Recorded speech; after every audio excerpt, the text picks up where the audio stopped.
Bismillah, assalamualaikum warahmatullahi wabarakatuh. Allah telah berfirman dalam surat As-Saffat 100, Ya Allah, ya Tuhanku, anugerahkanlah kepadaku seorang anak yang termasuk orang yang soleh. Sahabat mercu suara hati yang berbahagia, ketika melihat seorang anak yang berperangai buruk, tak jarang orang berkata, buah jatuh tak jauh dari pohonnya. Pepatah ini menggambarkan bahwa keadaan seorang anak, utamanya dalam hal watak, biasanya tak beda jauh dengan keadaan orang tuanya. Barangkali memang ada benarnya. Di dalam syariat Islam diterangkan bahwa amalan yang biasa dikerjakan orang tua, entah baik ataupun buruk, sangat berpengaruh terhadap pembentukan karakter anak-anaknya. Oleh karenanya, orang tua dianjurkan untuk banyak melakukan amal soleh agar bisa menular kepada anak-anaknya. Setiap orang tua yang mendambakan anak-anaknya menjadi anak yang soleh, selayaknya tak hanya memfokuskan perhatian pada tingkah laku anak-anaknya semata. Semestinya ia juga tidak melalaikan dirinya. Ia akan membiasakan dan menyibukkan dirinya dengan amalan-amalan yang baik, karena kebaikan yang ia lakukan akan membuahkan kebaikan bagi sang anak di dunia dan di akhirat kelak. Sebaliknya, ia akan berupaya menjauhi perbuatan-perbuatan buruk, karena hal itu akan menimbulkan pengaruh buruk dalam perjalanan mendidik anak-anaknya. Terkadang bentuk balasan amalan orang tua terwujud pada diri anak-anaknya, baik dalam bentuk kebaikan si anak, penjagaan, kelapang rezeki, serta kesehatan mereka, ataupun dalam bentuk penyimpangan mereka, musibah, penyakit, dan segala problematika yang menimpa mereka. Oleh karena itu, orang tua harus memperbanyak amalan soleh hingga dampaknya pun mengalir pada diri anak-anaknya. Perbuatan yang baik yang dilakukan orang tua akan berbuah berkah dan balasan yang baik dari sisi Allah Subhanahu wa Ta'ala.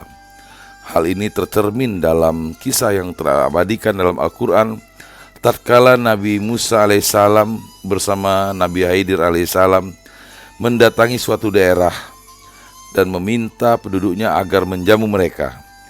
Namun penduduk di daerah itu menolak. Kemudian mereka berdua mendapati di situ ada sebuah dinding rumah yang miring hampir roboh. Lalu Nabi Khidir alaihissalam pun memperbaikinya hingga membuat Nabi Musa alaihissalam keheranan dan mengatakan, seandainya engkau mau, engkau bisa meminta upah dari mereka. Ternyata inilah jawaban dari peristiwa yang mengherankan itu. Dan adapun dinding rumah itu adalah milik dua anak yatim di kota itu, yang di bawahnya tersimpan harta bagi mereka berdua, dan ayahnya seorang yang soleh. Maka Tuhanmu menghendaki agar keduanya sampai dewasa, dan keduanya mengeluarkan simpanannya itu sebagai rahmat dari Tuhanmu. Apa yang kuperbuat bukan menurut kemauanku sendiri, itulah keterangan perbuatan-perbuatan yang engkau tidak sabar terhadapnya. Surah Al-Kahf 82. Keadaan kedua anak yatim itu menimbulkan perasaan iba dan kasih sayang terhadap mereka, karena mereka adalah dua orang anak kecil yang tak memiliki ayah. Maka Allah Subhanahu wa Ta'ala menjaga mereka berdua karena kebaikan ayah mereka. Kalam Allah Subhanahu wa Ta'ala ini menunjukkan bahwa seorang yang soleh akan terjaga keturunannya. Berkah ibadahnya akan meliputi mereka di dunia dan di akhirat nanti, dengan adanya syafaat orang yang soleh itu bagi keturunannya, serta diangkatnya derajat anak keturunannya itu hingga mencapai derajat paling tinggi di dalam surga, agar menyenangkan hati orang soleh tersebut. sebagaimana hal ini pun dijelaskan dalam Al-Quran dan Al-Sunnah. Sa'id bin Jubair meriwayatkan dari Ibnu Abbas, mereka berdua dijaga sebab kesolehan ayah mereka.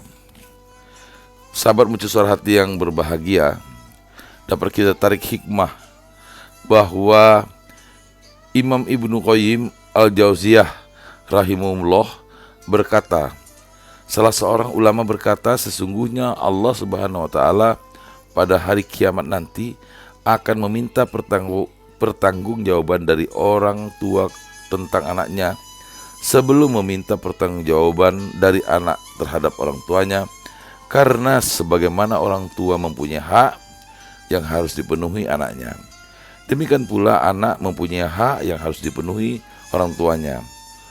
Oleh sebab itu, barang siapa yang tidak mendidik anaknya dengan pendidikan yang bermanfaat baginya dan membiarkannya tanpa bimbingan, maka sesungguhnya ia telah melakukan keburukan yang besar kepada anaknya tersebut.